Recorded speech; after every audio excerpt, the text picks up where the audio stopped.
Well, hello and welcome to all divergents out there. How are we?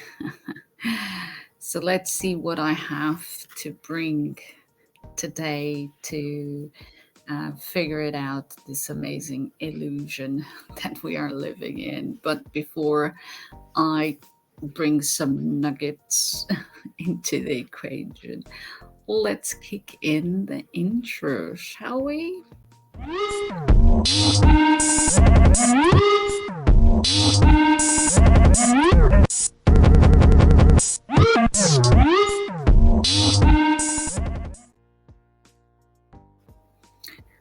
And we are back on this side, this amazing side. well, that's one of the things that this picture that you guys are seeing in your screen. Yeah, I think this picture tells a lot. So on one side, there are those who are trying to remedy in some way what is happening. On the other side, we have the nature of all things, call it universe, whatever, the construct, the simulation, whatever it is. And then we have the language that we all speak. With intentions behind it and the spells and all of that jazz. And with that one in mind, I would like to bring this nugget for you guys. So I thought that this one was funny at first, but then I realized that the awful truth of it. And I want to share it with you guys. So it's a little bit of a post that it came to my attention, and I decided to post it on Divergent Motivation on Telegram, and it goes something like this. So tax is land, tax is bed, tax the table at which is fed. Tax is work, tax is pay. It works for peanuts anyway. Tax is cow, tax is goat, tax is pants, why not tax is coat? Tax is tobacco, tax is drink. Tax him if he tries to think. Tax is car, tax is gas. Find other ways to tax his ass. Tax all he has, then let him know that he won't be done till he has no dough. When he screams and hollers, then tax him some more. Tax him till he's good and sore. Then tax his coffin, tax his grave, tax the sod in which he's laid. When he's gone, do not relax. It's time to apply the inheritance tax. And why not the accounts receivable tax?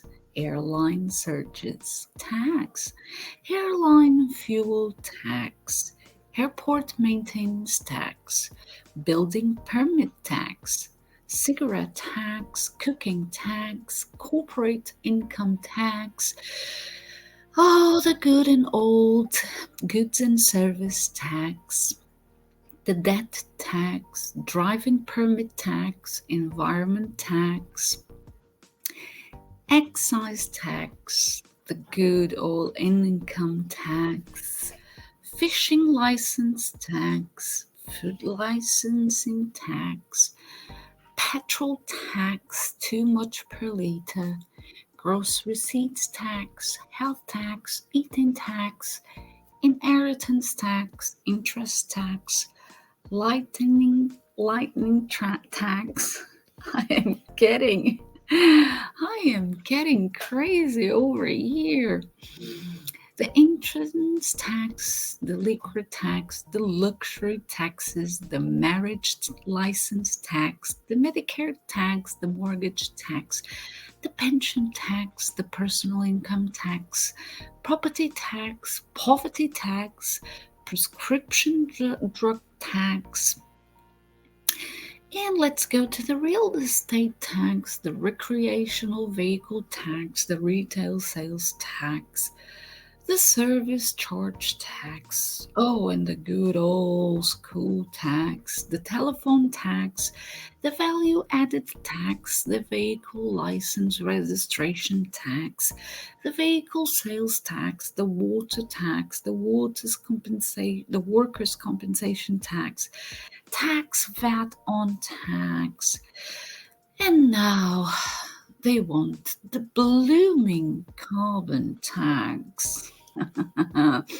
Well, folks, if you still think that this is funny,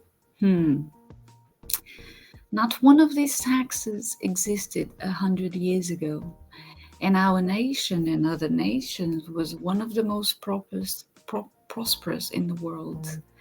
We had absolutely no national debt, had a large middle class and a huge manufacturing base, and mom stayed home to raise the kids. Oh, yeah, the good old mom at home. What in the hell happened? Could it be the lying parasitic politicians wasting our money? Could it? Or, and don't forget the relatively new bank charges. Hmm. And we all know what we think about the banksters. We saw it in the last video. So, um,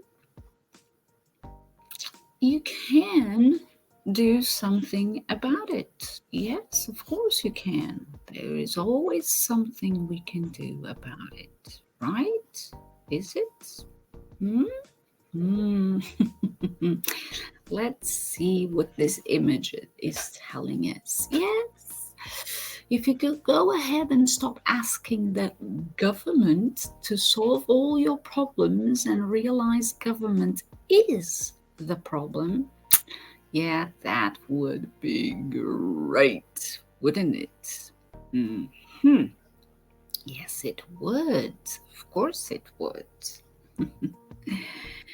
So, yeah, with this amazing, funny moment that we had, let's see what I have to bring for you today, my beautiful, amazing divergence out there. Okay, so I came to acquire not acquire. Well, it came to me in a comment.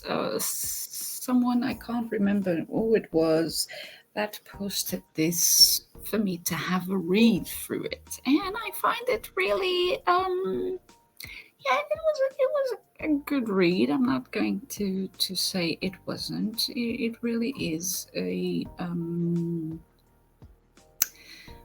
it really is a good reading. So I'm gonna try to share with you guys. So bear with me a minute so I can pop it up on the screen and we can all read about it.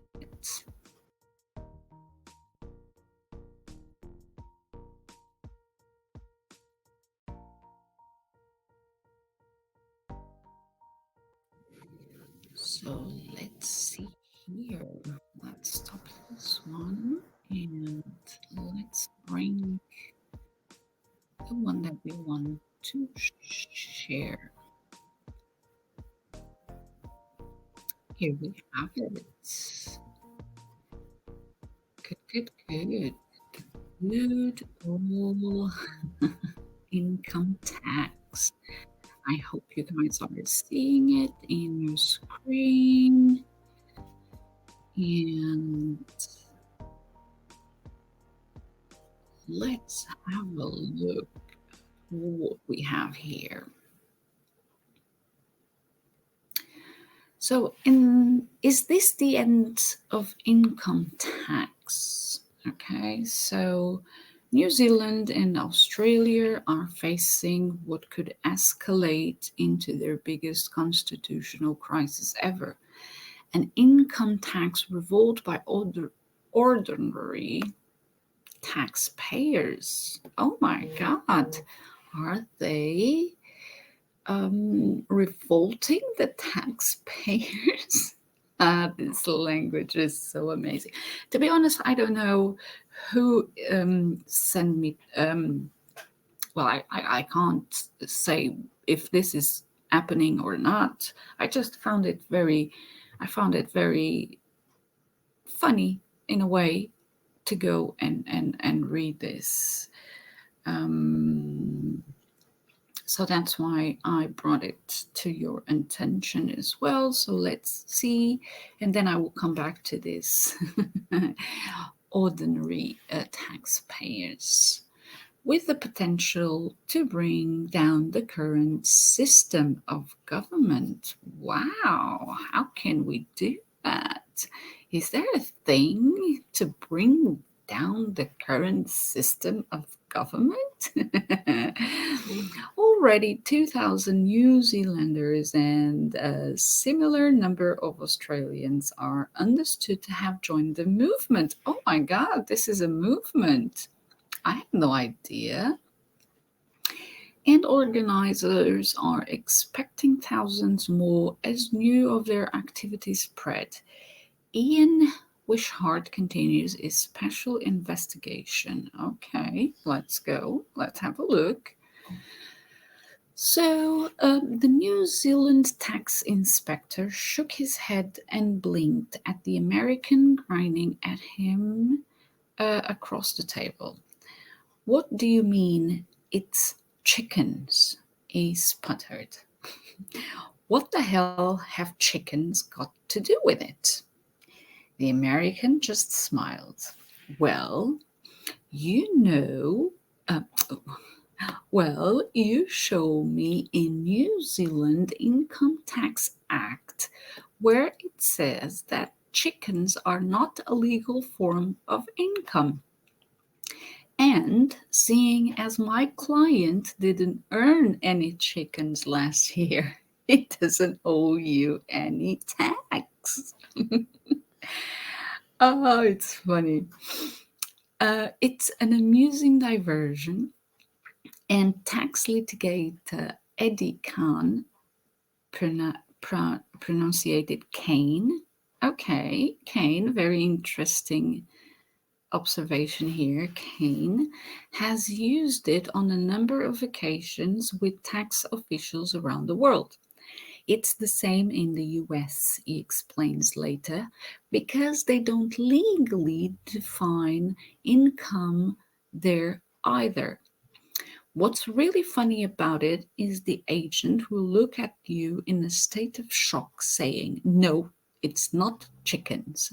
And I say, "Well, how do you know it's not chickens? You didn't define it." You see, when they say, "No, it's not," then they are obligated to show you what it actually is. And they can't because it isn't defined. So far, I find it, yes, it's true.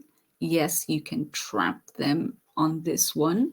And I find it very funny to use the chickens because you can use something else. You can use rocks, right? You can use whatever because it's not defined. So, yes, here I have to agree with this. Not that I'm disagreeing, but I just don't know where this came from, if this is actual a thing or not. But so far, yeah, it comes with very good arguments.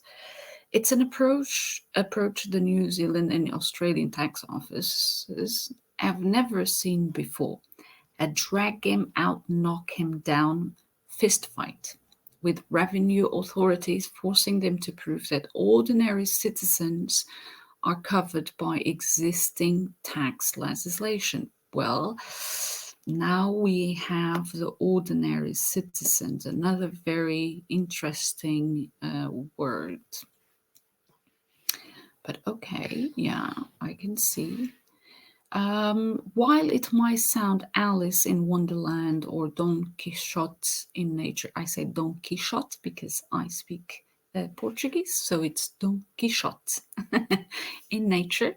The process appears to be working. For Kane, is Australasian research began 2 years ago when he was asked by a group of New Zealanders to help them research the tax laws. The group ensconced themselves in the comfortable surrounds of Auckland University Law Library, and it was long before Kane and had his first taste of Kiwi bureaucracy. Find it funny myself. So this librarian came over to us and asked if we were students. I said no, and I told her why we were there. And she said we have to leave. Hmm, really? Is this a publicly funded research facility? I asked her. And she said, yes, it was. Well, we are the public. These people with me pay your wages and we are not leaving. Hmm, hmm, hmm, hmm. Well, we are not the public. But yes, I will go further and let's read this and then I interject further ahead. But we are not the public. Okay, I cannot interject later. I have to interject now. We are not the public. We can never be the public because we are not on the payroll of the government. Oh, so in other words, uh, the public is everyone that gets a paycheck from the government. If we are not getting that paycheck, we are not the public. We cannot be the public. Okay, so we are men and women in the private at all times. Even those people that work in the government offices and get the paycheck, yeah, they are only the public from 9 to 5, right? Because when they leave, they are not the public anymore. So they become men and women, and they have a role in the public, let's say. Okay, yeah, done. Let's move on. What's interesting is that while the American was standing up for them, many of the New Zealanders accompanying him had already begun packing up, automatically following the bureaucrats' orders. Well, this is a thing, This is a thing that people normally do. They just accept everything from face value, just because the others are saying so, and we don't question. So I get where this is coming from, but naturally, the librarian went away to her supervisor, who duly heard the same story, only this time Kane had it. If you can show me your legal authority to exclude members of the public from this publicly funded library, then we will leave. The library couldn't, so the group spent several days there in the end. Okay, yes, of course they cannot show any type of authority. Um, what they were looking for was the big bank of income tax. When did it begin, and what powers did legislation give the government? This is interesting. Surely it is. For the first few decades of European settlement in New Zealand, there was no income tax. Colonial governments survived, like other countries, on customs duties on imports, as well as revenue from land sales to settlers. But there was a growing resentment among working classes to wealthy landowners coming in and buying up huge tracts of land for the equivalent of $6 an acre, leaving smaller would-be farmers squabbling over the lower quality land that was left. What hurt the most was that while the land was cheap to buy, Speculators had purchased such large quantities that they couldn't afford to make the land productive, so the land went up for sale, but at prices that working people could not afford. Sensing a political opportunity, former Governor George Grey stood for election as premier in 1877 on a platform of introducing a land tax, not because the colonial government needed more money, but because he believed the land tax would encourage people holding the largest amounts of land to break up their properties and sell land to settlers at more reasonable prices. Large areas of land held often by absentees lay idle and impoverished for lack of capital, reported scholar J.B. Condlife and W. Eyre on short published in 1925. Okay, okay. So, Gray's land tax was duly introduced on undeveloped land, but property owners found ingenious ways of fooling the government and avoiding the tax. Wow. But property owners found ingenious ways of fooling the government. Wow. And avoiding the tax. Wow. Okay. It wasn't until one man, one vote was introduced that ordinary workers were able to elect a government more capable of legislating against the wealthy landowners.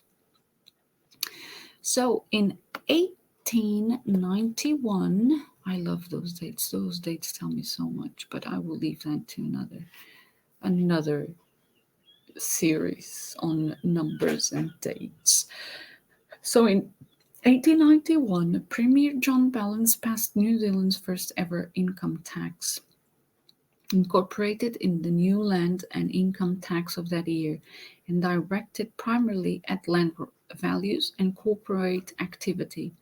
The next revision of that act appears to have been in 1908. Okay.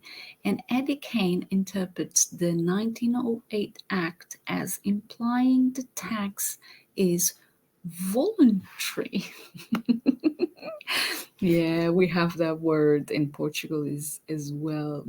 But we have a lot of contradictions because on one hand it's voluntary, and on the other end it's yeah, there is an obligation. There is a voluntary obligation per se. This people is crazy. Most gracious sovereign, the act begins. We, your most dutiful guys, I cannot read this with a straight face, okay? Because my mind goes everywhere around all of this. So, the most gracious sovereign, the act begins. Oh my god, it surely is an act, but it's an act of misleading. I mean, yeah, it can go on and on and on. Okay, let's continue. We,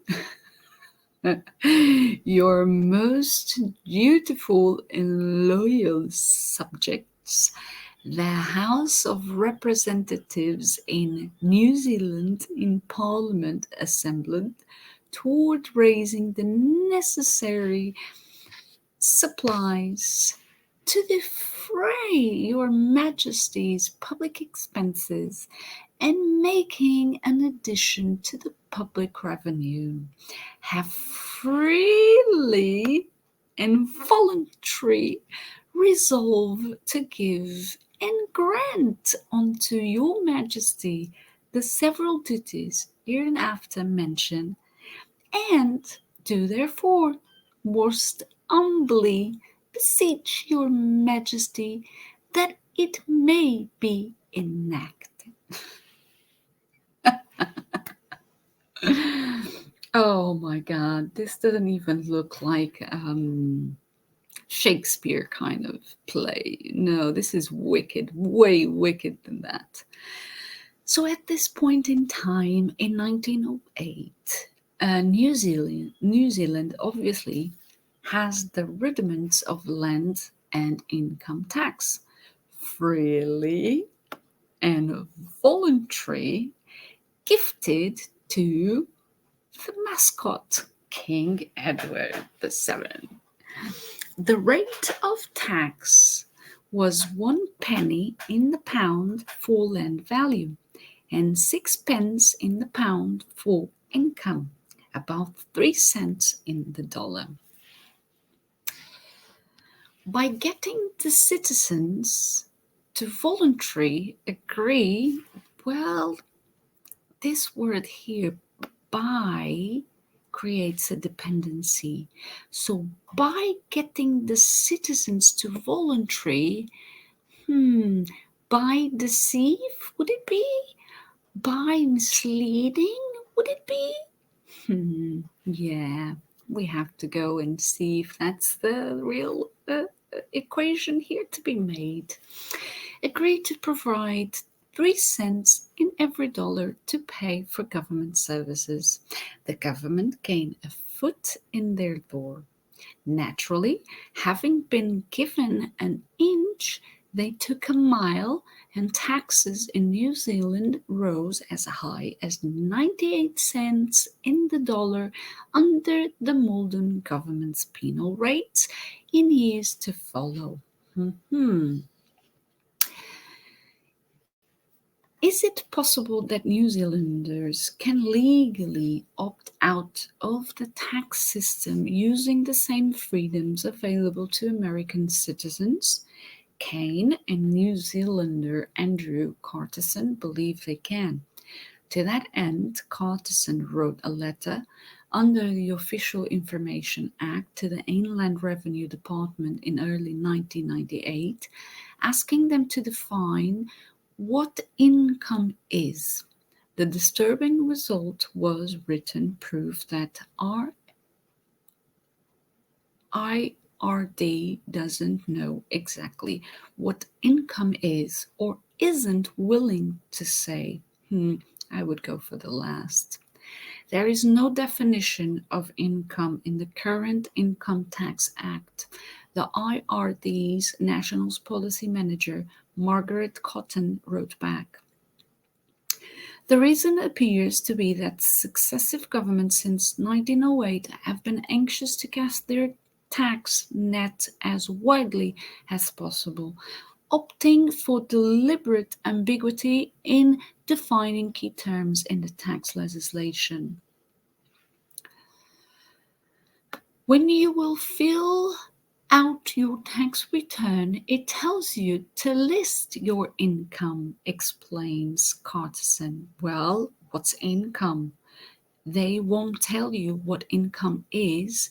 They let you decide what you think income is, and when you've made that decision yourself, you dob yourself in, basically.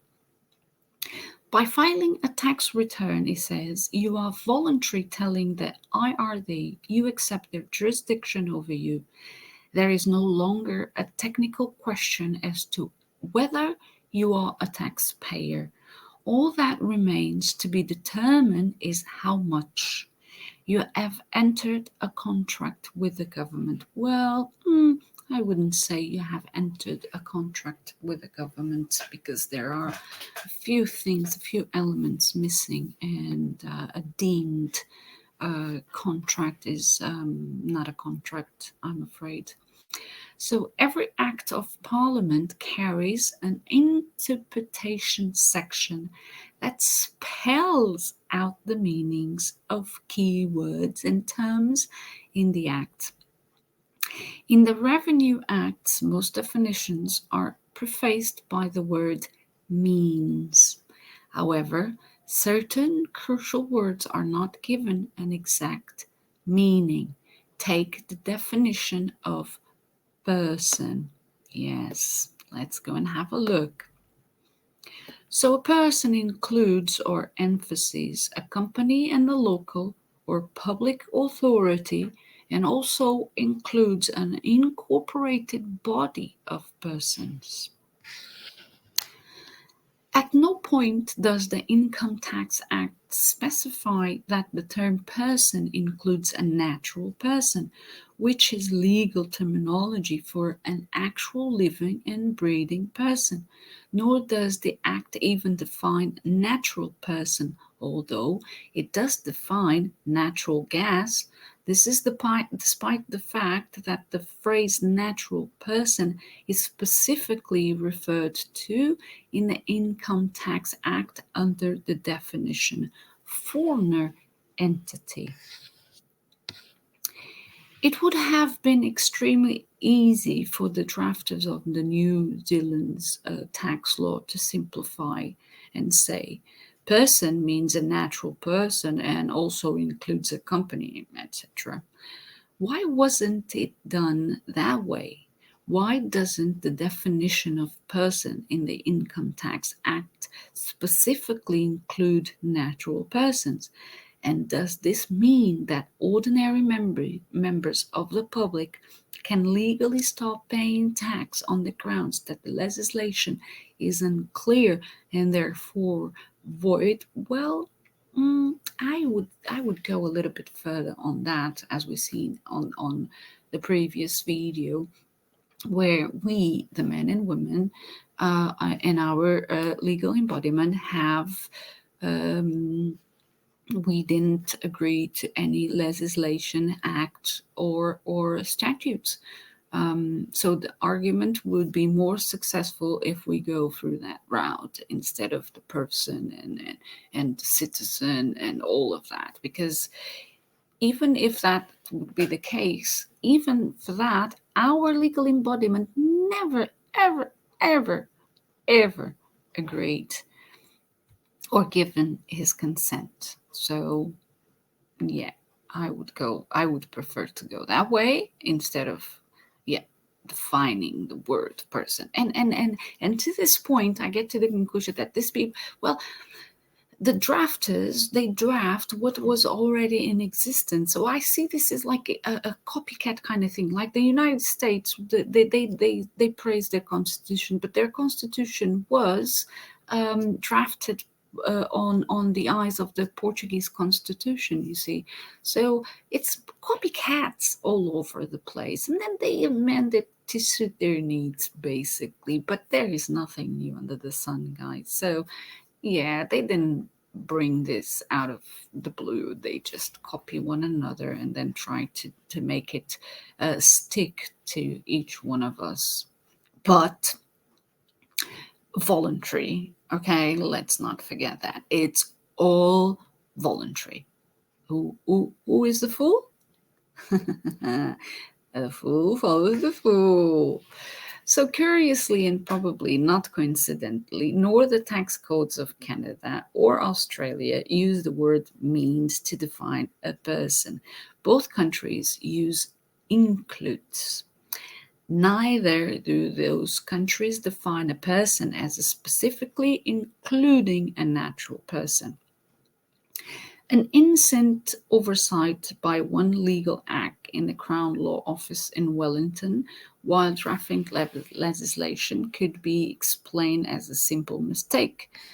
But when three developed nations all have the same definitions for persons with no mention of human beings, one, well, or the race of human, one, the human race, I don't know, yeah, one could start to wonder.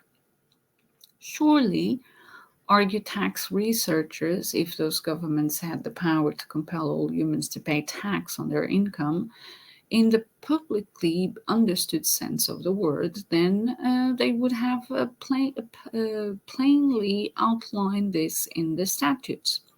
Indeed, it is a requirement in New Zealand, at least, that where a government moves to alter an existing common law right, that such alterations must explicitly be contained in legislation.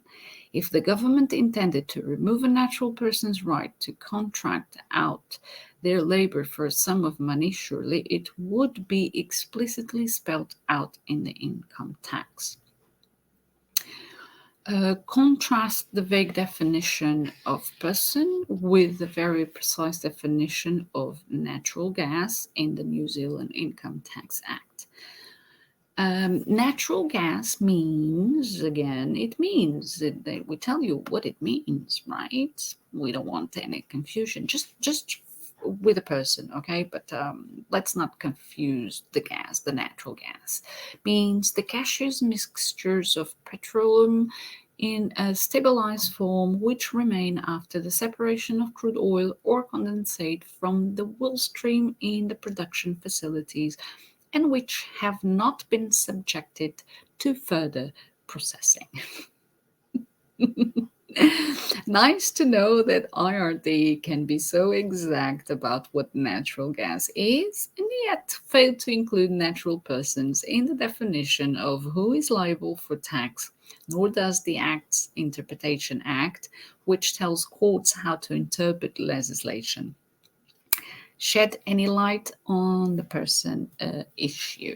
Well, of course, it could not, right? Because in one hand, you cannot have a right being taxed. So it goes one, yeah, there is, yeah, right. Either you have this or you have that. You cannot have both because we already determined that you are ignorant. Okay, so only the top ones, the ones that really grasp or have people that can go through this loopholes and see the loopholes and work for them, those are the ones who can actually do something about it. But not you. Come on, man.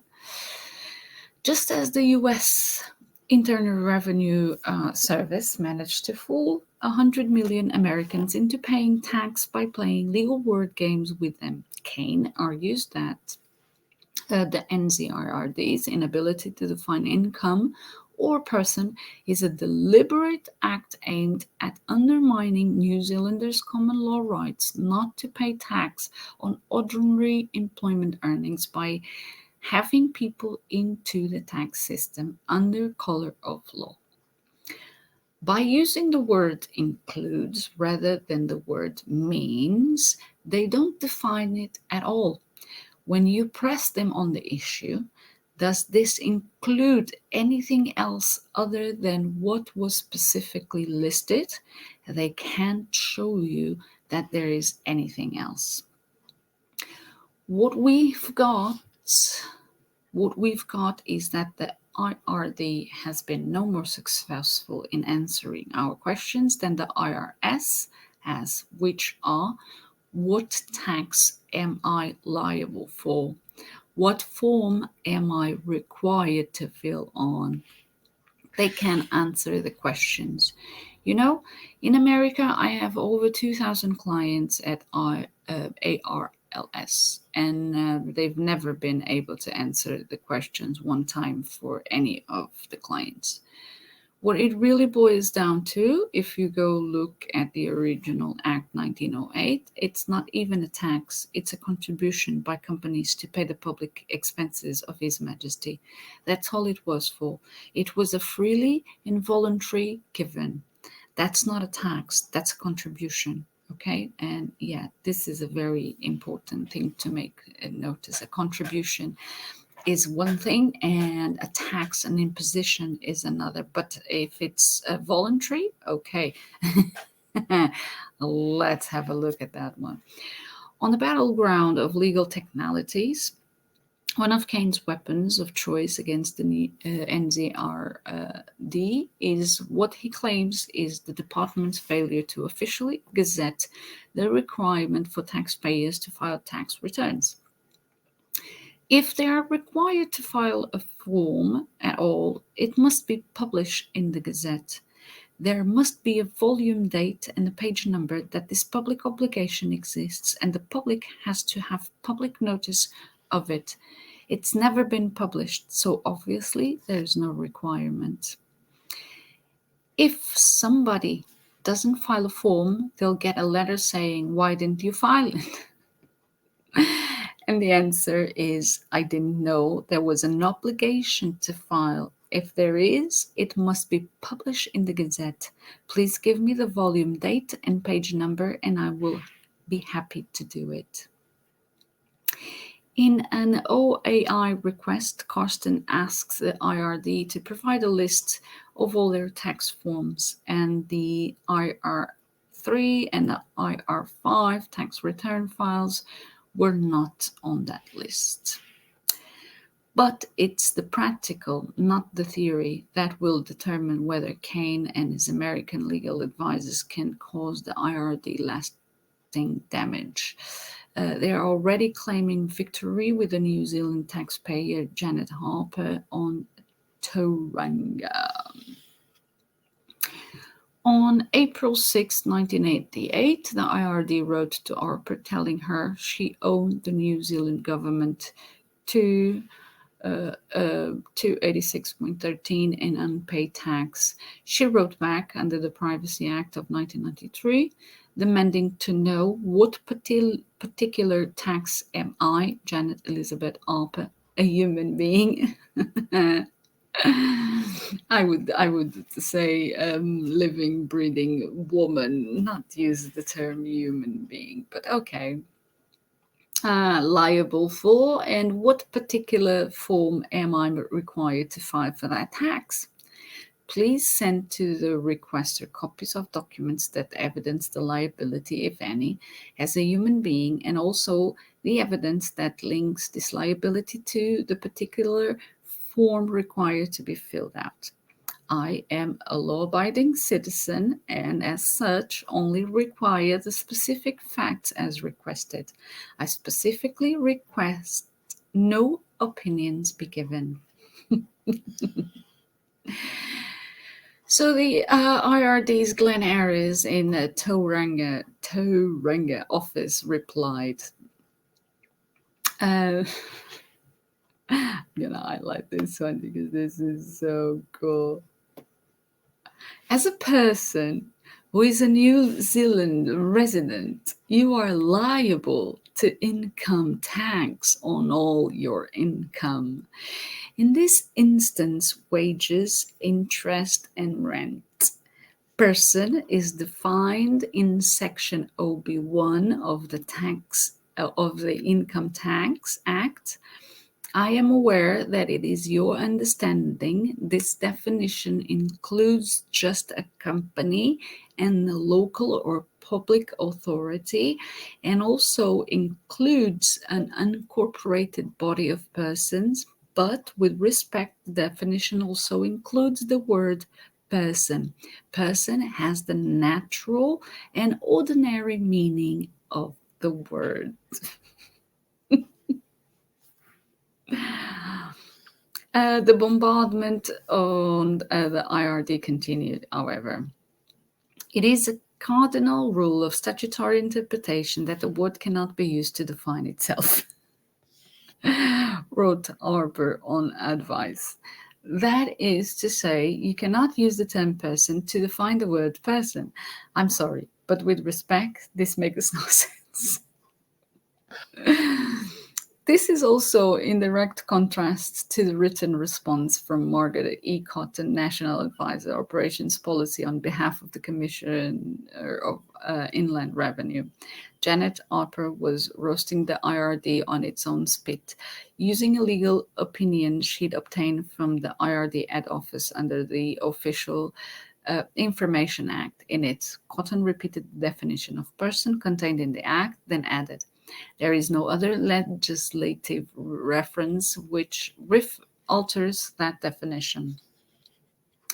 Asked in the same OAI request whether the term human being was included in the definition of person contained in the Act, Cotton replied, "Inland Revenue does not hold any information which evidence that the term human being is included in the definition of the term person in the current income tax." Well, there you have it. I am a human being, Harper wrote to the IRD investigation.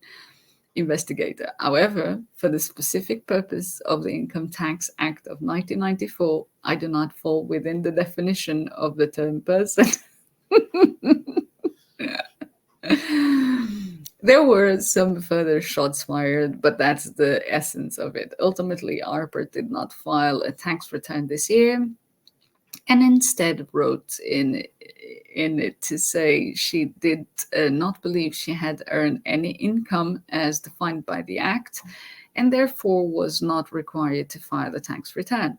The IRD accepted her letter and returned a 50 late filing penalty charge. Harper's status as New Zealand the highest profile non-taxpayer, except perhaps for people associated with Faye Ritry and Co., is no accident. Her son is accountant Andrew Costin, the head of New Zealand's right litigators, an offshoot of Eddie Kane's American rights litigators. Basically, the issue is quite simple. People have to get into the mindset they are either natural persons born with human rights, or they are inferior serfs still subject to the crown's orders and taxes. I would go a little bit further than that, but okay. After more than 60 letters and OAI or Privacy Act requests or the IRD, Carsten believes he has evidence the income tax in New Zealand is voluntary. And he believes the IRD is written under the pressure. What I found over time is that if you ask them a question, they will give you a straight answer somewhere in the letter, and then they will spend the rest of the letter saying what they've just said is not right. Case in point, take this letter from IRD's Margaret Cotton to Carsten under the OAI. In your request, you have asked for copies of the delegation authority order of notice for human beings to keep income tax records. There is no legislative reference in the Inland Revenue Act which specifically require human beings to keep income tax records. The legislation requires taxpayers and persons to keep income tax records. As a taxpayer is a person, and persons are in common parlance human beings. Human beings are required to keep income tax records. So, in one paragraph, there is no requirement for human beings to keep tax records, but in the next, the IRD says there is. New Zealand rights litigators then fire off a series of OA requests to the IRD to make fascinating reading. In the first, they asked if it was compulsory for an individual to have a tax file number. On September of 1999, the IRD's Dave Belchamber wrote back on behalf of the commissioner. There is no provision in either that the Income Tax Act or the Tax Administration Act 1994 that makes it compulsory for taxpayers to have a tax file number. You heard that right. There is no law requiring you to have an IRD number. Carterson, Eddie Kane, and others believe this provides a major clue as to the voluntary nature of income tax. Kane argues that if the government had a lawful right to tax natural persons, it would have made tax numbers compulsory. Instead, you are given a choice. You can comply or not. You can make your life easier or not, basically. But the government, like the US government, has a card up its sleeve. Knowing that it has complete control over companies, the IRD has told companies that where a worker chooses to exercise their legal right not to provide a tax file number, the company is required by law to deduct a flat rate tax of 45% from whatever that worker receives. The tax is imposed on the company's wage expenditure, not on the employee.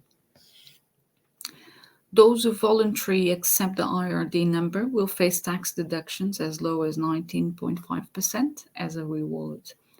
A similar voluntary carrot and stick approach was adopted by Australian government 10 years ago in its ill-fated bid to introduce a voluntary national ID card. Australians were told the card was not compulsory for natural persons, but that business or banks who traded with a cardless person would face fines up to 20,000.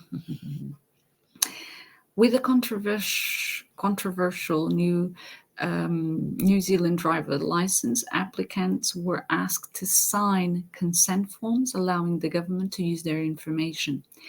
If the license are compulsory, critics argue, why does the government need your permission? In the US and Canada, researchers have discovered that driver's license, like income tax, are voluntary for natural persons. That if you register a vehicle or apply for a license, you are effectively entering a contract with the government, giving them the power from that moment on to punish you for breaching the rules of the contract. But back to the IRD, in a second letter, the tax department said that although it was not compulsory for anyone to have an IRD number, failure to provide one meant the person concerned would not be permitted to file a tax return or claim back any overpayment of tax. Well, guys, I will leave this one at that because we are already and I will mark where we are in the reading of this. Surely it's always funny to look at this type of things. I mean, really, it's always I will leave you with that image for now, because I think it's very appropriate to this. I think it's very funny to go and start to dig what others have accomplished. I have more cases of people that went against the big boys, and they had cases, and they start asking those questions. I'm not saying that I completely agree with this. No, there are things I would not do it them myself, in a sense that I have a better understanding. Like I said, that's why I wanted to bring first the affidavit, because that's my foundation. So I go from there. But it's also interesting to see what other people are also questioning and the responses that they are getting. And I hope that this will bring more people to go and have a read. I know this is like, it's really boring. I know, going through the income tax things, blah blah blah blah blah blah. It's really boring. But I will go with you, and we will have a laugh. We will make this funny. So I believe, I'm a strong believer that if it's funny, it's more interesting, and we can learn things in a different way. So yeah, guys, I will see you in another funny episode of going trying to figure it out what the hell is going on with this one. So I will leave it for now. Thank you for watching, and I'll see you on the next one.